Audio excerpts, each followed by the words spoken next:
नमस्कार मित्रांनो, मी गणेश वानकर इग्नाइट अकॅडमीच्या या व्हिडिओमध्ये तुम्हा सर्वांचं स्वागत करतो। Maharashtra animal and fishery science university Nagpur यांच्याकडून एक जाहिरात आलेली होती। आता या जाहिरातीचं परीक्षा कधी होणार आहे आणि याचा एक्झाम पॅटर्न, त्याच्यामध्ये ग्रुप वाईज टाइमर आणि नेगेटिव्ह मार्किंग असणार आहे का, याच्या संदर्भातलं त्यांचं नवीन परिपत्रक जे आहे तर ते आलेले, तर ते मी तुम्हाला संपूर्ण माहिती दाखवतो। बघा, जर तुम्ही त्यांच्या रिक्रुटमेंट टॅब मध्ये गेले तर इथंच तुम्हाला आता नवीन माहिती आलेली आहे, group level timing for information of candidates. मी इथं क्लिक केलं आणि इथंच त्यांनी सांगून दिलेले की तुमची एक्झाम ही 22 ते 25 जून 2026 ला होणार आहे। म्हणजे आपल्याला एक्झाम डेट पण याच्या माध्यमातून कळालेली आहे। आता फक्त हे बघायचं आहे आपल्याला की 22 जूनला कोणत्या पदासाठी होणार आहे, 23 ला कोणत्या पदासाठी, 24 ला कोणत्या पदासाठी आणि 25 ला कोणत्या पदासाठी, किंवा मध्ये कोणत्या दिवशी गॅप आहे, तर ते सगळं बघणं इथं गरजेचं राहणार आहे। आता फक्त आपल्याला एक कळतंय की परीक्षा आहे आणि आजची आहे 12 जून। म्हणजे तुम्ही जर पाहिलं फक्त 10 दिवसांचा कालावधी त्यांनी आपल्याला इथं जो आहे तर तो दिलेला आहे। म्हणून हॉल तिकीट नंतर अभ्यास करणाऱ्या उमेदवारांचं टीसीएस पॅटर्न मध्ये नक्की चांगला कार्यक्रम लागून जातो, कारण की 10 दिवसात काही त्यांची स्टडी चांगली होत नाही।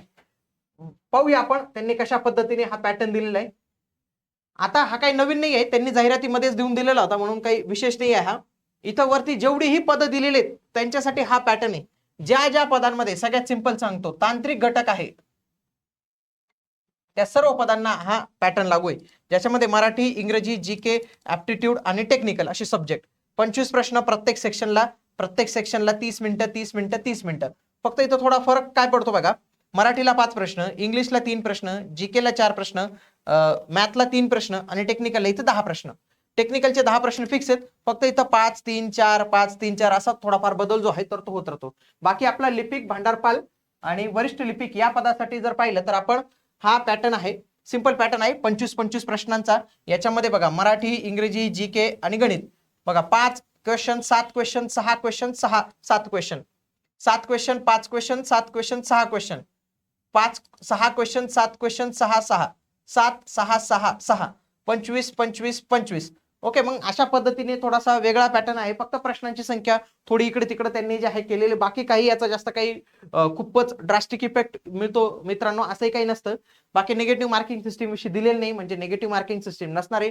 परीक्षा ही टीसीएस कडून होणार आहे, म्हणून तुम्ही टीसीएसच्या मागच्या प्रश्नपत्रिका जरी सोडवल्या उरलेल्या कालावधीत तरी चालतील। आपल्या ऍप्लिकेशनवर पण बरेच टीसीएसची प्रश्नपत्रिका अवेलेबल आहे, त्या पण तुम्ही नक्की जे आहे तर ते सॉल्व्ह करू शकतात।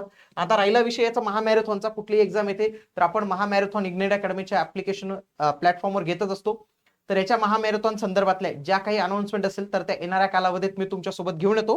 ओके, आता दिवस पण कमी उरलेले आहेत आणि याच्यामध्ये आपल्याला महामॅरेथॉन महारिव्हिजनच्या माध्यमातूनच अभ्यास जो आहे करावा लागेल। त्यांनी ना एक छान एक गोष्ट अशी केलेली की मॉक टेस्ट कशी असणार आहे त्याचा एक डेमो दिलेला। फॉर एक्झाम्पल मी ओपन करून दाखवतो, ही मॉक टेस्ट असणार आहे। याच्यामध्ये लॉग इन करायचं आपण, लॉग इन केल्यानंतर अशा पद्धतीचं आपलं पेज जे आहे ओपन होणार आहे। इथं मी फक्त स्क्रोल करतो, मी इथं नेक्स्ट म्हणतो, नेक्स्ट केल्यानंतर इथं भाषा निवडायची। असं काही नाही की इंग्लिश निवडली तर सगळे क्वेश्चन इंग्लिशमध्ये दिसतील, तुम्ही तिथं भाषा चेंज करू शकता। फक्त क्वेश्चन ओपन होताना कोणती भाषा असेल तर ती इथं ठरते। इथं मी क्लिक केली आणि इथं I am ready to begin मी एवढं केलं तरी मला काय दिसतं की यांनी इथं 4 सेक्शन करून दिले आहेत बघा, group A, group B, group C, group D. प्रत्येक सेक्शन मध्ये पुन्हा 4 विषय, मराठी, इंग्रजी, जीके, इंटेलेक्चुअल। ज्या पदांना तांत्रिक घटक आहे तर इथं लगेच तुम्हाला तो तांत्रिक घटकचा प्रश्न इथं पाहायला मिळेल। इथं काय करायचं, कुठल्याही प्रश्नावर जायचंय आणि तुम्हाला समजा हा 1 नंबरचा पाहिजे तर 1 नंबरचा करायचा आणि इथं सेव्ह अँड नेक्स्ट करायचं। हा ग्रीन झाला म्हणजे काय की हा ऑप्शन सेव्ह झाला, हा ऑरेंज आहे म्हणजे काय की इथं तुम्ही आहात इथं।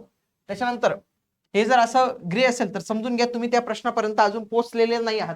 अशा पद्धतीचा हा जो आहे इंटरफेस दिलेला आहे, एकदा तुम्ही हा बघून घ्या, कारण की अशाच पद्धतीचा इंटरफेस तुम्हाला एक्झाम मध्ये जो आहे तर तो येणार आहे मित्रांनो। ओके, ठीक आहे, बाकी काही अपडेट असेल तर तुम्हाला आपल्या प्लॅटफॉर्मच्या माध्यमातून जे आहे तर ते सर्व माहिती कळवण्यात येईल।